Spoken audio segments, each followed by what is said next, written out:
Welcome to the Creative Play and Podcast Network. Join us as we share our favorite RPGs, one-shot games, tabletop games, reviews, and convention panels. Sit back and enjoy the show.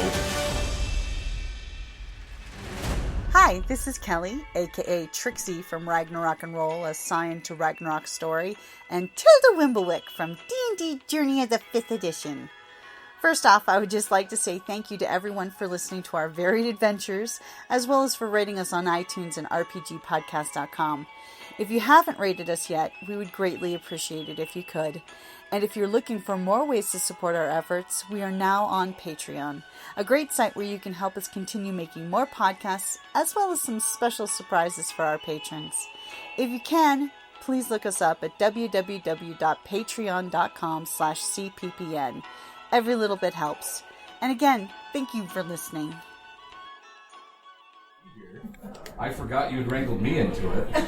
So I was getting ready to sit out there, and now here I am. Can you tell me about the ribbons? How does that work?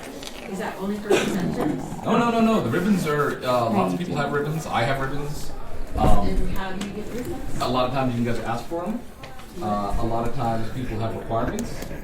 I have a requirement for mine. I like to hear stories about people's costume failures because I have shit fail on me all the time, and I like feeling like I'm not alone. I'm good. Really cute. I saw you earlier. Oh, thank Yep. you. Yep, there's a lot of failures out there, but it's a reassurance to me and to them, to everyone. It's just like, yeah, everyone has stuff break, and lots of times things don't go the way that you want them to. And What does your ribbon look like? carry it with me. Now that I'm in full gear, I've got it. I love it. Thank Yep. you. Thank you. It is a little black ribbon. It says, "Stand back, I have an idea." Oh no. So if anyone wants one of my ribbons, come up and tell me any kind of story you've had with a costume failure or a prop failure or anything, and I will. That's what I want to hear. Keeps us all on the same page. Keeps us all remembering that it's Sorry, I'm kind of blocking. not always perfect the first time. I want one. No, And my story is for the very first last time. I put things together with hot glue. Ah, yes, that's about it. Up in Seattle where I'm at, it's not a problem, but down here it's a problem. Down here you'll be covering hot goo. it's ready 110-degree hot glue. Yes. Ah, yes. Yeah, you want to come help us do this panel? Oh my God, yes I do. Tony, I heard that you were on a list. I'm on several lists. Which one? You gotta be specific.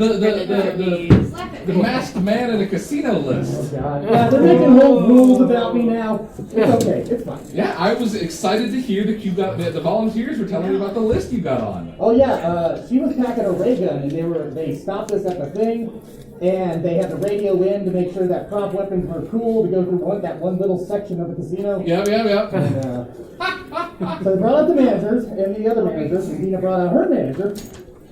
But basically Dina runs the show anyway, so. She was like, I just want to make sure everyone hears it at the same time. Is it okay to bring in prop weapons? They're like, yeah, bring in prop weapons. You just can't wear the mask when you're coming through the stage. We're back. America is back. Yeah. We did it. You look suspicious. All right, well, let's get this Tuesday on the road. What are we doing? Right? It's a panel. Steampunk kind of budget. Oh, yeah. Not a problem. So hello, you thought you were getting 2 presenters, and now you have a whole row of us. So I'll have everybody go. Do you guys mind if I moderate? Go for it. You're good at it. So I'm Lady Towers, of Florida Lady Towers, and I am from Oregon. Been making for forever and ever and ever, but I mostly do sewing craft, fabric, textile craft stuff. So that's the experience that I will share. But I'm going to go down the road and have everyone introduce themselves. Start on that side. I'm Chief Hazard. I make things out of other things. That's good. Said about it, didn't you? Yeah. Yeah. This guy is a medical anomaly, also. He doesn't get to brag about that very much. No. That's, yeah, no, everyone. Most people that are in the steampunk community have got some fun medical shenanigans. Lord Towers has got a mechanical heart. A real life one. A real life one. Inside as well. It's inside as well as outside. Yeah. And my bones are constantly thickening. So everyone's got some kind of fun thing. Yeah, absolutely. I guess my fun thing. Hi, my name is Tony. I go by the Necrofessor, and I created Plague Life. It was a webcomic back in 2013, 14, something like that. And it finally started kicking off in 2015, and then smash cut a few years later, and the plague happened. I've always been a fixture in the steampunk community, and I also make things. And I decided to bring all this stuff to the world of 3D by having to learn how to do leather crafting, learn how to make big props, learn how to make other crazy contraptions that you want, and also do it on a budget, because we're all broke. I mean, most of us are. No, we are. Because you're makers. Because we're makers. Yeah. We're artists. It's gonna happen. Make a mess? Yeah. Yeah, make a mess. You're gonna make some mistakes along the way. Unless you said mask. Well, you learned. I learned how to make a mask also, which is cool. Alright. I'm Lord Towers. I'm what you would call an at-home engineer. So I just find anything random, and I can pretty much make something out of it. He is also very meticulous with his gear placement. Yes, I am OCD whenever it comes to gears on things. So anything that you see that has a gear on it from me will actually either be functional or mesh correctly. Oh, he's understating it. I've gone into this guy's workshop, and he would be surrounded by all these 3D printed gears that he had ratioed and created himself, and they would all be strewn across the table, and he's just like burying his hands in his head, and he's like, none of these fit. None of these are fitting! And I'm like, cool. And I come back 3 months later, and he's got a fully working mechanical diorama, which is what eventually is what it turned into. Escapement hatch. Escapement point. There's Legal. many crying over escaping. Well, my name is Kareen. I am the assistant to the Necrofessor. So I get to live right next to these guys, and I basically am learning. So I'm in the beginning of my steampunk journey. And so I get to see all the experiments in the beginning and say, what, that shape's gonna make something? And then it does. So it's really cool just going around and going to different thrift stores, or even just taking walks with these guys, and they see something and they go, whoa, that looks like it could be something. And I go, well, that kind of looks like nothing. And they go, no, just wait. And then it turns into something amazing. So I'm getting to start seeing the world through new eyes, basically steampunk eyes, where different shapes and different things become something that you would never even recognize. So it's been an amazing year. It's been 1 year that I've been doing this, and it's awesome. We stole her, and we're going to keep her. So I just also want to let you guys know that we are a very mellow bunch. This isn't going to be the very lecture type panel. So if that's what you're expecting, I'm sorry, you're going to be super disappointed, because we want your input. You guys are experts in the field as well. And so you guys have tricks and tips that we would also love to hear about. So feel free to jump in, shout out, tell us to be quiet. You have an awesome story you want to say. So don't be afraid. Just want to throw that out there. And I love that hat, sir, and I need to steal it. Ooh. Yeah. So we're all broke. How do you, can I start this off with, how do you rivet? How do you make rivets when you're broke? It's one of the weirdest shapes to fabricate, in a big way. So how does one rivet? I know a handful of techniques. One is the googly eye method, which has its own problems. So tell us about the googly eye method. Yeah. Has anyone seen Dino in person in about 2015 at Westcon? The full-size Dino? Yeah, at least one person. Remember all the rivets that were on Dino? So for some backstory, you should explain what Dino is for those who haven't seen. Dino was a 23-foot long dinosaur costume that I made out of all pretty much found parts. It's a Utah raptor. Yeah, To it's a scale. Utah raptor. And this is just his head. I decapitated him and brought him here today. As you do. He was, no, I chopped the pipe. I'll never be in him again. He almost killed me. Yeah, based on the stories I've heard, I think you lost 20 pounds in that suit. Yeah, in about like an hour. Yeah. Yeah, I got format phone. I'll get there in a minute. We'll circle back. No, we're It's informal. yeah, no, absolutely. Yes, we want to know. But he had thousands of rivets all on him. And I have a thing about whenever doing rivets, we first started with googly eyes, and I put like a couple on there, and I jiggled it a little bit, and you can hear the the Google in the eye, just kind of jiggle. That's the official name is the Google. Google came about. Yeah, it's the Google in the okay. Yeah, that tracks. I heard him jiggle, and I'm like, oh, I don't like that. So I cut open a hole in the back, and I put a drop of super glue in, just to super glue the rivets into place. By that you mean you and I sat for several hours with an X-Acto blade super glue in the garage. Yeah. So it's like, hey, this looks good. Oh no. The big Maraca dinosaur. We super glued the Google in all the eyes over and over and over until we had all of them done on the entire dinosaur. It took forever. But it was very cheap because you get like 200 for like $1. So what are some other easy rivet stuff? I'm just gonna ramble off a couple. There's some stuff at the Dollar Tree called gemstone stickers. They create a little cabochon looking shape, half semicircle thing. And I would recommend not using that glue. That glue sucks. So if you peel off the glue on that and put your own glue on it, then stick it on there. It's a little time, everything takes a long time when you're trying to fabricate rivets. Unless you're actually using real rivets. And when that just starts getting really, really heavy. This jetpack, for instance, is a combination of a couple of thingies. For one, these are fake rivets. I just, since this is foam, I just took a metal cylinder and I shaped the inside of it to make it sharp and pointy, and I kind of crammed it into all these points, and I painted it. Ta-da! Yeah, exactly. So that's it. And the ones that are more 3D, that's actually hot glue.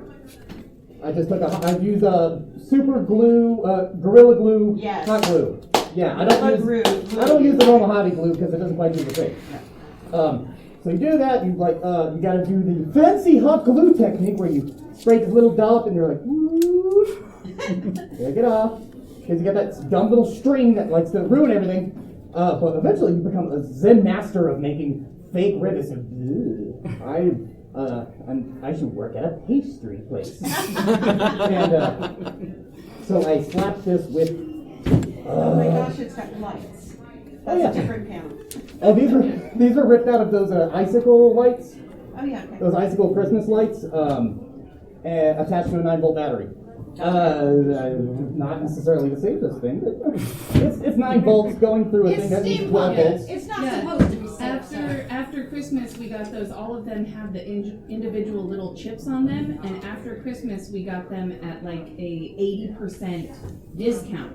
So we can cut those individual lights because they each have the chip and attach them to whatever we wanted. That is like one of my #1 recommendations for Steampunk on a budget is shop after holidays. Oh yeah. That like 70% off, 80% off. For example, Christmas, the clearance, you can find us like on the 26th, like roaming around our Fred Meyers and being like, what's 70% off? Because you like those cleared Christmas balls are great for like giant eyeballs and little mechanical things, and you never know what you're going to need, and it's so easy to rip that stuff apart, and you spent like $1 on it, so if it doesn't work, Or a jumper suit.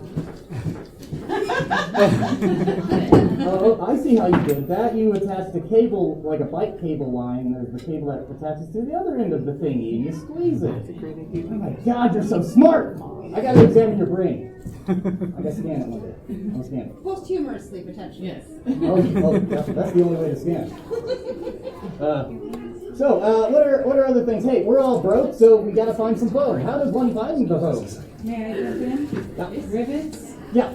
Go to your stationery store when that's school time. The little, Your notebooks? the little clips that spread out. The brads. The brads. Oh yeah, The brads. yeah. I love it. Those are nice. And then you can copper them or golden or whatever color you want. You get like 100 for 69 cents. That is what is right here. Yes, the person in the back. I have another suggestion for rivets because I'm accident prone and hot glue will inevitably end up in absolute chaos. Googly eyes. That's what they said. You did that. Those work great, and then you make cool little shaky sounds as you're walking. If you're looking for that, if you want that maraca sound. Also, another thing, if people do leather work, I don't know if you're like me, but when I started doing leather work, suddenly I was surrounded by stray rivets that had just gotten lost around everywhere. I'm like, oh god. So I slowly started collecting them all with the dumbest intention of me one day gonna have some OCD moment and I'm gonna sift them all back and I'm gonna get my money back. What? So anyway, I held on to them in this little the lid of a spray can cup thing, and I decided I was like, hey, if I'm gonna put rivets on stuff, why don't I use actual rivets? And so I tried gluing it on there, and they're not super flat. So you actually have to take a rivet thing, hammer it down flat, then make the little dome, then glue it on. And I'm like, this is taking a long time. So, but if you're working with foam, you might be able to pull something off like that. We add a little bit of glue, cram it on there, hold it for a second, and then let go. And bam, it's basically a part of the foam at that point. So if you, everyone's got extra scrap and stuff laying around. It's always best to try and utilize as most of that as you can. And anybody who works with sewing has way too many different fabrics that they're like, I'm going to use this one day. Do not call me out like that. Did you see the woman last night with the jacket that was like patchwork? Oh, Tia. Yeah. Okay, yes. Oh my gosh, I spent about 15 minutes talking to her. There were buttons, there was lace. It was amazing. Probably could have got all that from the thrift store. All Oh of the no, different it's like if fabrics you and- sew, you've got odds and ends. Oh, yeah, it's just everywhere. That's what you do. You be efficient and recycle. And She is a master of hand sewing. All of it's like hand stitched. I know. It would take me a year to do No something thanks. like that. She's No like a couple thanks. months. Tap it out. Chief, do you have any rivet suggestions before we move on? It's gonna sound weird. Perfect. What we want. Yeah, we like. I mean, googly eyes, it works, but the same problem. I don't like the maraca noise. So I started looking around for different ways on how to get, because I also don't want the little ones. I want lots of different sizes, and I found a gal who makes taxidermy eyes. And basically, it's a half dome that you then put an image on the back end, and presto. So it's like, well, I don't need the eye. I just need the half domes. So I just looked around. I guess now I have bags and bags of random sizes of half dome, plastic half domes that I just reach in and just slap stuff on. And they're big. They're chunky. They're big. They're chunky. Yeah. They're durable. They're not like the googly eyes where they're hollow. And it's like, I can just put them basically wherever I want. If any of you remember the minecart that I had a couple of years ago, it was just basically taxidermy eyes as the bolts. Yeah. But they're all about that big around. And you get it from her at a discount. You get her rejects and you. It's like, okay, I see what she's doing. Where does she go? And it's just like, and I just started looking for just these half domes. And it's like, oh, I can get a big old bag of these for $5, sure. Yeah. But you bring up a valid point, and one of the things in this panel that I always talk about is make friends. Oh yeah. Because She's kicked me a lot of just old rejects or colors people don't want or something. Sure. So I've got a couple of them kicking around. That's right. First place you go if you go to the store is the clearance section. yes. Yeah. But going back to the fabric hoard, knowing someone who has a whole room dedicated to their fabric. Whoever that might be. We got another one. Where's this pie? That's right. My I stuff is in understand. the hair tags. Ah, So you have more room. Yeah. It's all compressed. Yes. that's right. And when you don't have enough, You get more from your friends. I was gonna say, if they had a 12-step program for fabric orders, it would be bad if we were just swapped. That's kind of cool. Like a free library, except for books. You're just like sticking fabric samples in there. Oh, I like that. Yeah. A community fabric. No, please, Tony. No, don't. The problem is, if you were to do that here, you'd have to bring all of your fabric down, and you'd leave with more fabric than you came with. In the SCA, they call that fabric wars. Yes. And they do it. Okay, so I want like an old-timey bomber jacket or something. Where am I going to get that? Right? It took me like 2 years or 3 years of good hunting. That you'd have to be consistent. You got to go back to the store on a regular-ish basis. And the moment you see it, you got to swoop it up. Otherwise, That's right. wrong. Get it when you see it. And if the price sucks, then that sucks too. But There's it always happens. negotiation. But it's better than full price. Exactly.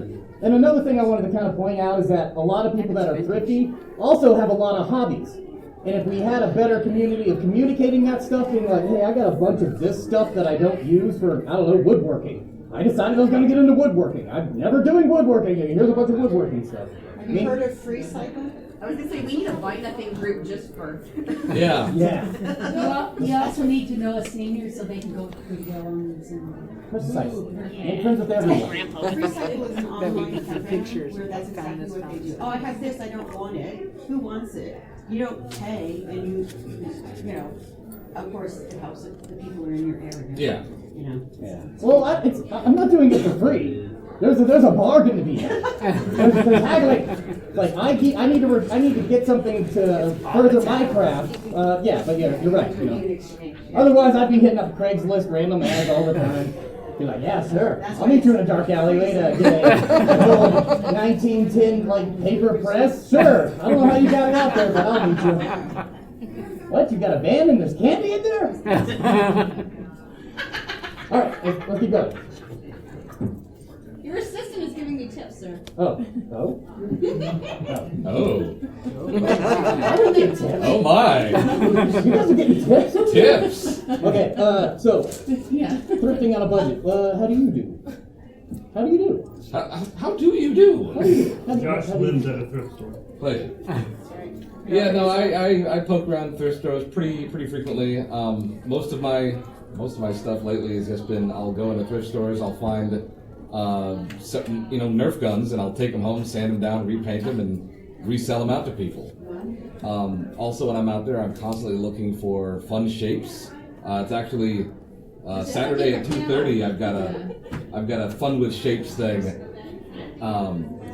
But I got it into my head a couple of years ago. I wanted to build Steampunk Mystery Science Theater, and so I was going around to thrift stores looking for bowling pins and the catcher's mask, and I couldn't find a gumball machine, but I eventually built it around a plasma ball that I found. This is nothing if we had one. We would totally. See, this is why you need to. No, it's the wrong kind of gumball machine. It's a very specific gumball machine that I couldn't find. Anyway,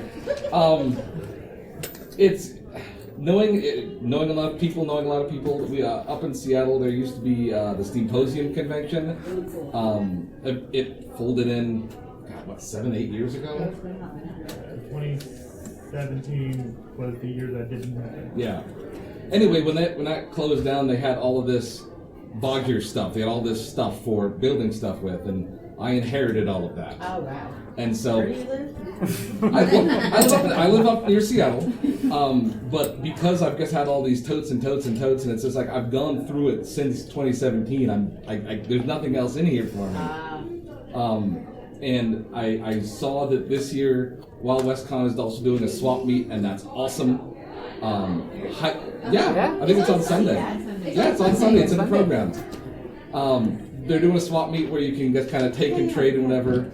I did something similar up in at the Brass Screw Consortium that is up in Port Townsend, Washington, where I brought all of these totes and just dumped them out and just free, just take whatever. It was Steampunk Christmas, guys. It was just brass and gear and gauges. And while I had been doing that, people were all like, "Oh, I can just bring stuff."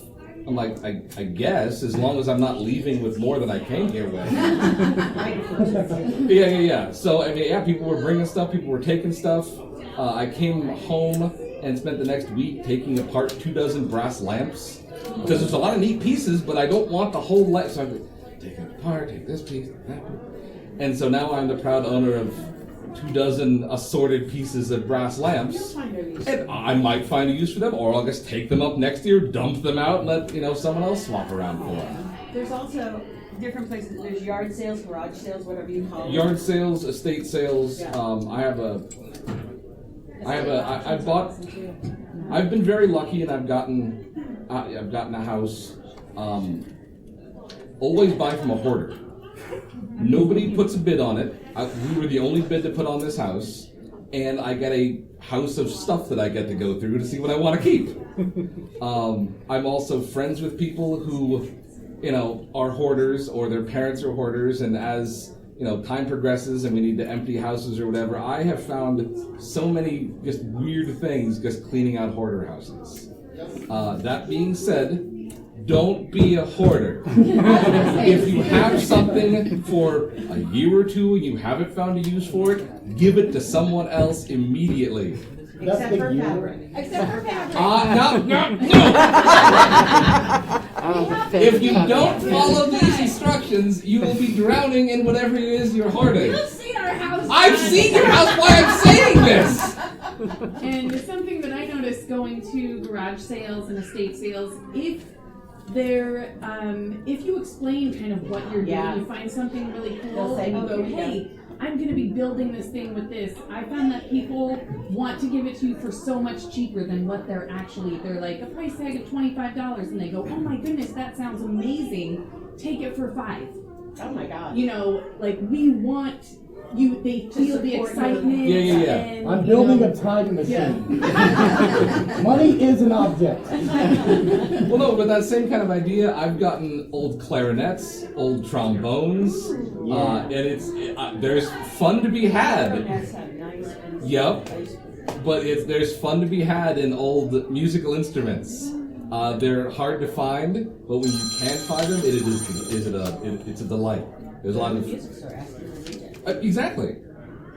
And I was reminded by the assistant that I need to talk to you about this place that I turned her on to. I think there's one in Tucson. If not, I know there's one in Phoenix. So the Goodwill. Whatever your thoughts are on the Goodwill, at the end of their cycle, so if you donate something, it stays for like a month, and then it gets put in this big crate and shipped to the second Goodwill. The second Goodwill. Yeah, they don't trade stuff around. But usually there's like a distribution center, and in our area, it's in Medford, and it's called the Weigh and Pay, or the resale. And everything's just in these totes, these giant bins, and you buy stuff by the pound. And it's all the rejects from other Goodwills. So that's why. If you want leather, I always recommend if you need leather for a project to go there, because you can get a leather jacket for $2 and you can strip that leather. They found 2 anatomical spines at this place. For $5. They're like that chiropractic kind, that show the nerves in it. Oh my God, for $5. So I highly recommend if you get a chance to go to one of those places. I can't legally say dumpster diving, but if anyone is, it can be very rewarding. If you fall into a dumpster, what you do sometimes. Actually, this is something that happened to my grandmother. Now, this is back in the 60s. Myself, my uncle, they're all about the same age. And they used to have yellow Goodwill boxes on the corners. I don't know if anybody remembers those there, but this is in Long Beach, so they have them on the corners and such. She would have us go into them and take things out. So I'm kind of like a dumpster diver in a way. Specified. Yeah, when businesses are going out of business, oh yes, a lot of times they're like, okay, we couldn't sell all this stuff, so just throw it in the dumpster in the back. And they get a huge dumpster, and everything, brand new stuff, just gets tossed. Sad story of the pandemic, and when people could get out again and took stuff to Goodwill, and they just threw it in. They didn't do anything. They just threw it in. I don't know where it went after that. Probably to one of the distribution centers. Hopefully. Where you just, you grab a shopping cart and it's like, hey, this shopping cart, you weigh it at the end. Yeah.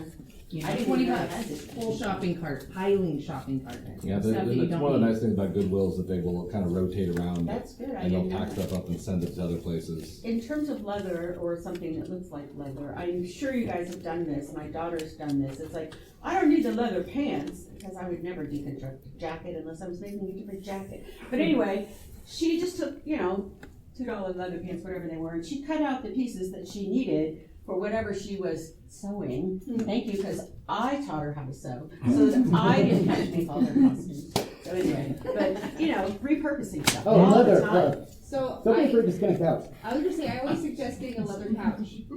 No, this sounds weird, but think about how much leather is on a leather couch. And I've people skinned a couch throw before. them away all the time. Yes. And you'll see them and I know Josh is over here, he's gonna tell me that don't keep hoarding things in my house. No. It's circling back. The first house that I had, again, hoarder house. I've always ever bought hoarder houses. In the backyard, there was a suede couch. And I could not have been happy. I'm still using pieces of this suede couch. Just went out back with a knife, just skinned the couch, and it's like, well, now this is easy to throw away. I've done it with purses. Mm-hmm. You want a friend? Where? We have one of our friends that lives in Canada that comes to the Pacific Northwest Brass Screw Consortium. Actually took my advice on the couch, and I was so excited. And she made a hoof dress out of leather, and she was she's like, this is a couch that I saw driving down the street in the best restaurant. And I stopped them, and I was like, what are you doing with that? They're like, going to the dump. And she's like, no, turn around, my house is right there. This is right there on the side of the road. And they were like, all this patchwork leather. It was gorgeous. Oh wow! But it's not just leather and stuff. There's a lot of upholstery fabric. Yeah. Is also real good. Coils in there? Yeah, I mean the coils and springs, those were always fun. But upholstery fabric, I've known a lot of people to make vests out of upholstery fabric. You can make all. And there's all kinds of fun to be had from less than standard origins. Of course. And it's just all thinking outside the box. The fabric hoarders, we know. That's right. Yeah, but again, you gotta shift some of that off to. Don't you guys have a stack of lime green fabric you've never used? So I also get a lot of shade because estate sales, but also estate auctions. Yes. And I live in a retirement community. So Oh my God. where we live has a population of 6,000 people, just for some perspective, 6,000 people, and most of them are retired. So it's fun. There are 4 steampunkers and then 6,000 retired people. But so we have a lot of estate sales and estate auctions, obviously. So you call them estate sales, but I have a couple stories for you. It's sad, but it's I'm just scrapbooking also. I have a friend talking about hoarding. I have a friend who my friend's brother is always on the lookout for stuff, and he'll the man says, my wife loves scrapbooking. He has a whole garage full of stuff. Here, take this for so I don't know how to read the obituaries. I have no idea how to find that out. Go through my scrapbook obituary. This is really pretty. And here's I think part of why they're giving me shade. So one of the people that passed away was a curtain maker. Oh no. She was a curtain designer, and she had all of her fabric still from the late 70s. Oh my gosh. So if you need faux velvet lime green fabric, She's got lime green and décolletage gold and got some weird colors. In monochrome over here. Oh, Okay. yes. but they gave. I mean, I'd wear it. It's just that she's had it for a long time. They were going to send it to the dump, and you can't let rolls of fabric go to the dump. So I have 80-yard rolls. Oh my gosh. Of these curtain fabric, and I come home and I'm like, I'm sorry, honey.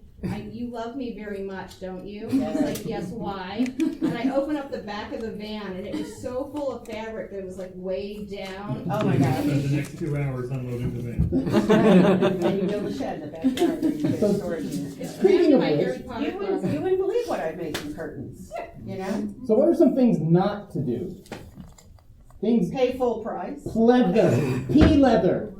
That's one of my cardinal sins. Is that if you have to whip up something like in like 2 hours, you got to be out the door. Well, that's going to the different. thing. Then yeah, that's fine. But don't try and put anything together with imitation leather because it won't last. Yeah. It just won't. Paint won't stick to it. Your all their accoutrements and other stuff is gonna start to like perform weirdly, discolor, peel off, all kinds of stuff. Gets all cracky after a while. Yeah, actually, I did an experiment on this. It turns out it was pleather. It didn't look like it when I got it, but this the middle of this jetpack is actually like one of those pleather little clutchy purse things. Yeah. Oh, okay. Yeah. It's like, And, like so- a binocular holder or something. Yes, exactly. Yeah. So whenever Okay. I glued all my stuff together, I hit this thing with a. It's like a plasti dip rubberized coating, Yeah. but it was Flex Seal. That's a lot of damage. That guy. I sprayed it all over and I sprayed it on top of like the rivets and the hot glue gun rivets and stuff. That's why these things are pretty resilient. They're not going to peel off unless the rest of the foam peels off. But as we were walking, a little brass thingy popped up. And it was brass, and I thought I was fused to there and stuff. And I'm like, didn't I epoxy glue that? That's like the strongest glue I got.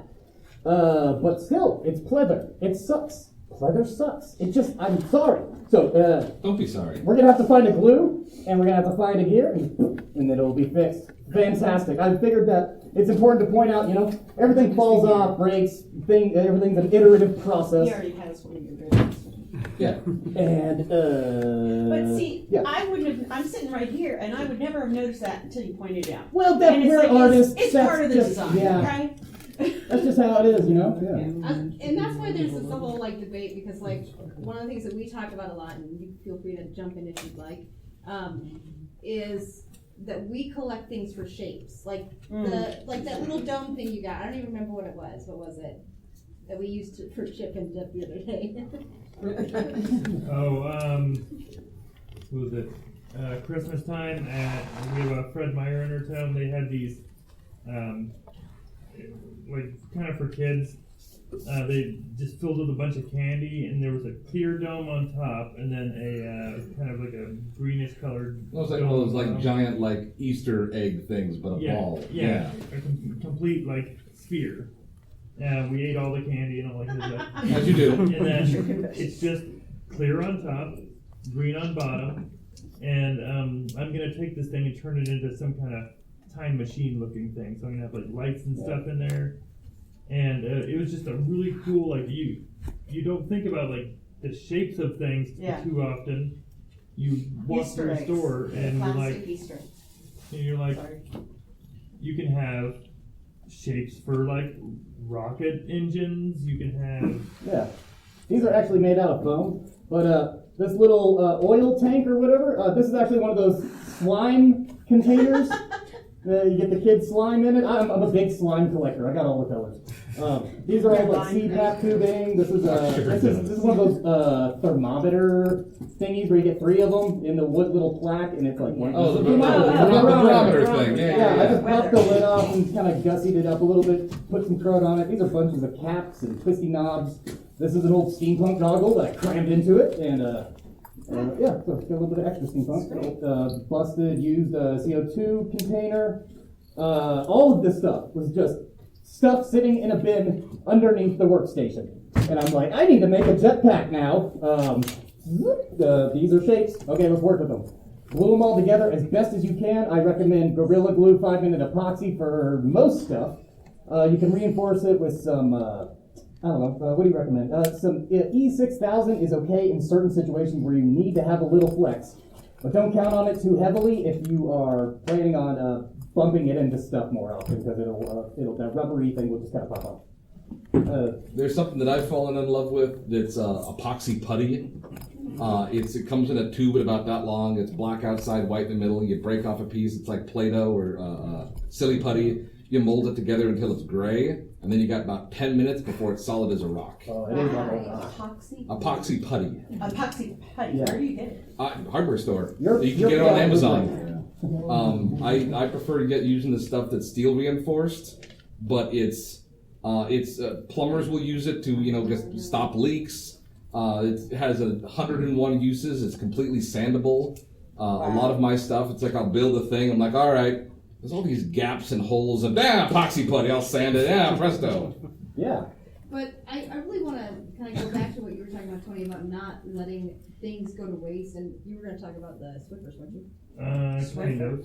I was going to talk about like the neck to this dinosaur is actually just a coffee tin. Yeah.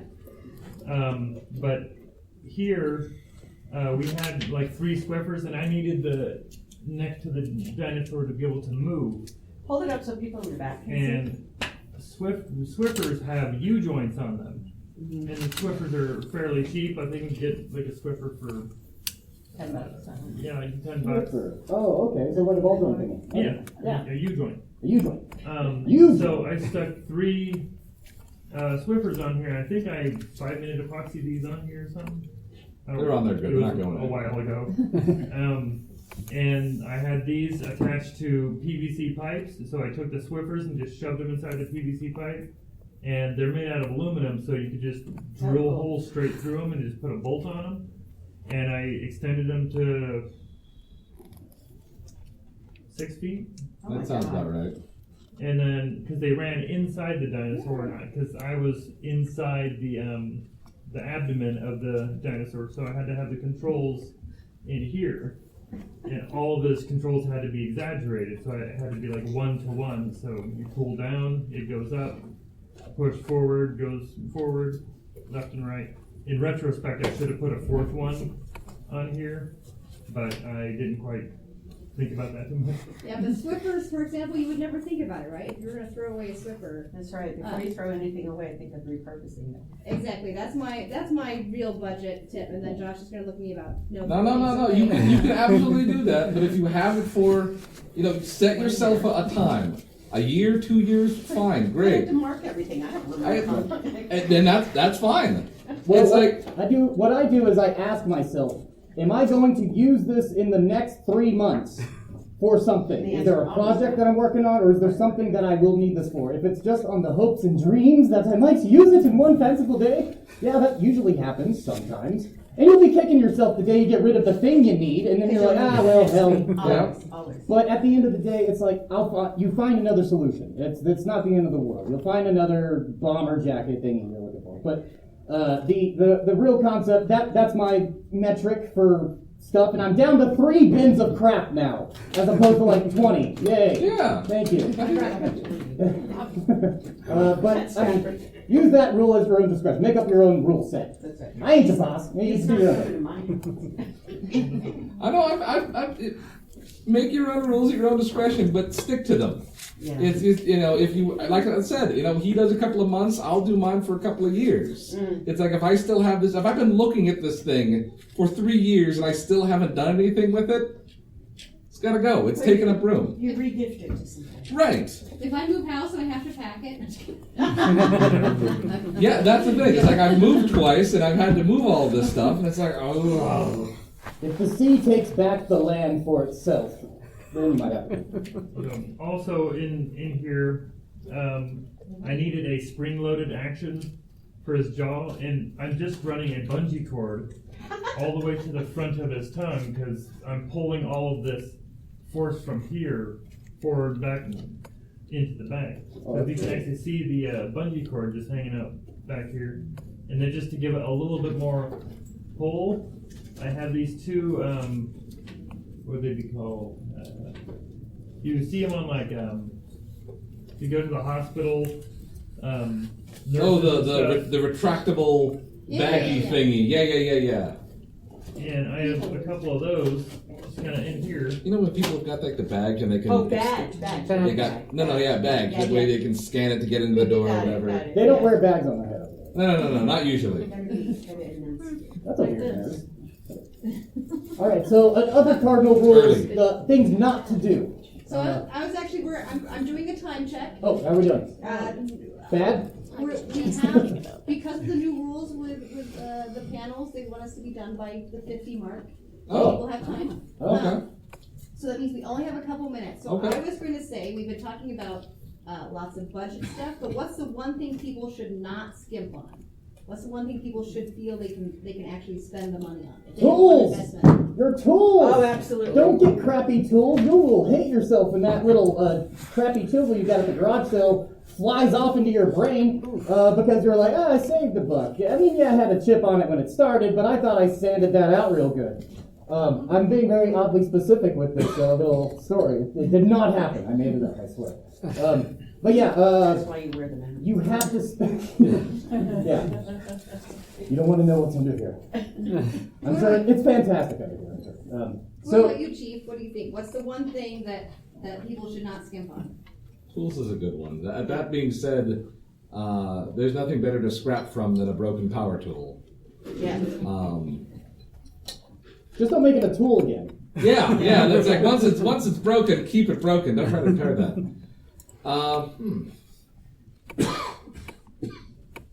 Glue? Well, you can stop. I would definitely go with like glue and adhesives and stuff. It's like I will always get the good stuff when it comes to, like I was telling you before about the steel reinforced epoxy. It's like $12 a tube. It's more than I want to spend, but this is what works. This is what I know how to work with it. I know its limitations. And experiment with different adhesives. Know what it can do. Know what it can't do. Know what works best for you. Don't be afraid to screw up. Failure is actually probably the greatest teacher, and I hate to admit that. I wish there was a better way. I wish you could just nail it the first time and be like, yeah, I learned a lot. All right. Not usually not. Lord Towers, what do you think is the one thing that you shouldn't... Also tools. Related to that, I'm sorry, I'm interrupting. But like, I'm thinking safety things, depending on what tools you use. You do want to take care of your eyes and your ears. Safety first. Safety third. A couple of years ago, I lost this finger. Yep. I was you're talking to the person who literally has a saw blade with safety third engraved on it because it has a taste of blood in it. Yeah. I cut this finger completely off. It's been reattached. You can see like the scars. I feel nothing. What were you using? I was changing the blade on a miter saw, and it was an old miter saw that was built in like the 60s, so the button was on the outside here, and I leaned forward because the miter saw was, back here, and this is the handle, and I leaned forward and unplug it. No, I was while it was still plugged in. Put on the wrench, and my finger was back here, and I was going to apply the pressure to, get the blade free, and my shoulder tapped the button for about 1/10 of a second and ripped through my finger. So safety is probably important. Don't skimp on fingers. I was gonna say, and this is why you don't buy cheap tools, right? There we go. Because that one was from the 70s. And that means that's not necessarily don't buy cheap tools, but like modern safety standards are miles above where they were before. Buttons aren't there in modern tools. Yeah, your tools don't have to be period specific. Yeah. That's true, but at the same time, it's balance. Yeah. Can I make another little side note? Invest things you should spend your money on. Your friends. Pay full price. Your friends are your artists and your creative, collaborative people. Don't let them undercharge themselves. Because I am really good at that. I should have a PhD in underselling myself. You're all really, really bad at underselling yourself. I'm going to go down to the hotel lobby and hit up the printer and print out a PhD for underselling myself. I think that's a collective issue for all of us. Don't be afraid to haggle up or give people what they're worth, And, it can suck when you are on a budget. But I think that has karmic things, if you're into that sort of concept. You pay it forward and it will come back to you, I think. I don't know. Eventually. Yeah, in weird ways. I mean, what's the worst that happens? Why do you gotta say stuff like that? No. If you lose money. You lose money. It's like, if the worst happens, the worst case scenario, you lose money and you have a better friend. The worst case scenario is you don't have the friend. Oh, no. That's no. You gave me money? No. Gross. How dare you? All right, so we have about 5 minutes left of the panel, so I'd like to open it up to questions, comments, thoughts. You guys have an opportunity to jump in. I see a hand at the far back. Just a quick comment as far as adhesives with things like pleather and not as good materials. I found that Loctite indoor craft glue actually works really well. I'm really hard on my costumes. I can't sew for diddly squat. So everything that I have, all of my more elaborate stuff, is all held together with glue and a prayer, and it's all the Loctite stuff, and it survives being thrown around, being tossed on the ground, being taken off, thrown in a suitcase, in a tub, all sorts of things. You know, if I tried that on this thing, it might have like ate into the leather a little bit and then made that seal a little bit better. You know, like ripping it off, you'd have like a nice little cake chunk. But that's what we're going for, right? Yeah. I want it to stick. So yeah, I'm definitely going to be trying that out on the off chance that you have to run into some pleather and you got to use it for something. It happens, you know.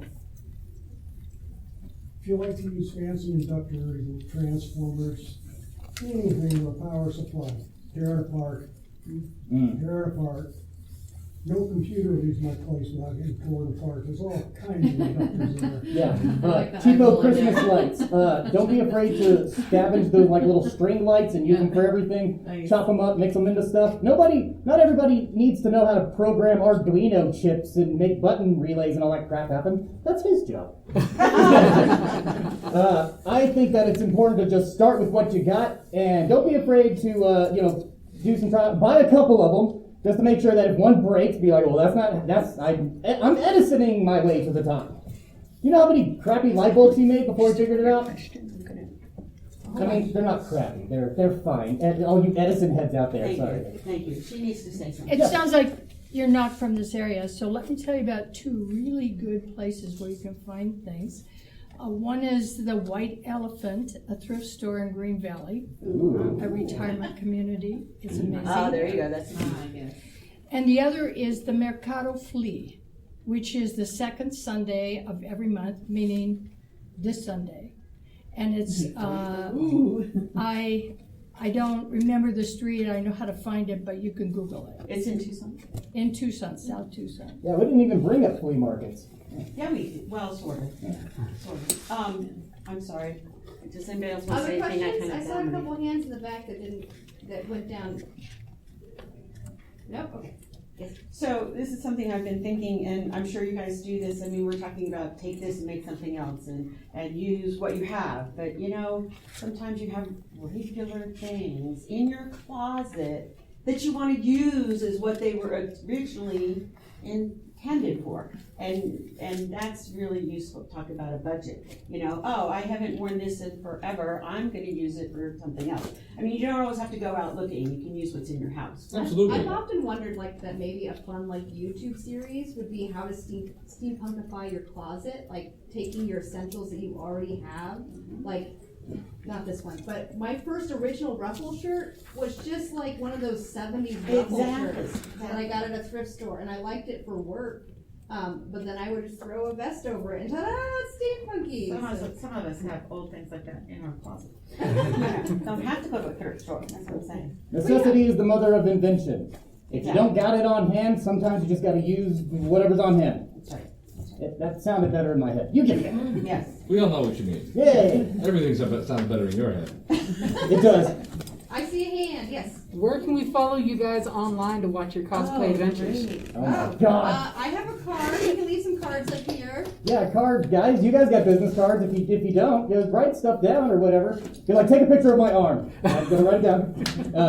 We'll do business card swap stuff later. Yes, over there. So I was gonna say, the other thing is family members' closets. My very first steampunk, the very first time I went to Wild Wild West Con, that man over there said, you don't show up in jeans and a t-shirt, which was exactly what I was planning on coming in. I hit my mom's closet, and my closet, because she had all the Western wear from when she line danced and stuff like that. She had like long skirts, and I had the corsets. I had three, costumes. Yes. Yeah, and didn't buy anything. Square dancing. Yeah. I was like, do not get rid of these. I want all exactly. So just. Oh my throw God, that this out. thing is so freaking. This thing is That's this a is really awesome. good idea. I saw another hand. Right next to you. You're seeing hands. I'm seeing the fun. It is kind of early, and I did take some allergy medicine before this panel. So I'm just saying. Okay, well, I think we're at time. If you have any questions or anything, you can always hit us up at the con. We're going to be here. We'll be here. Yep, and we'll put business cards up front so you guys can snag some. And since you came to the first panel on a Friday at 10 a.m., there are some Cinnabons if anybody wants. Earn a Yeah.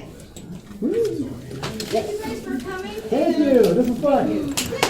We did it. We did it. All right, one down. Thank you for listening to the Creative Playing Podcast Network. If you enjoyed our show, please check out D&D Journey of the 5th Edition and Ragnarok Enroll a Scion Hero to Ragnarok Story. Also, check out our Patreon page for more content and behind-the-scenes things, as well as joining us for a one-shot game or two.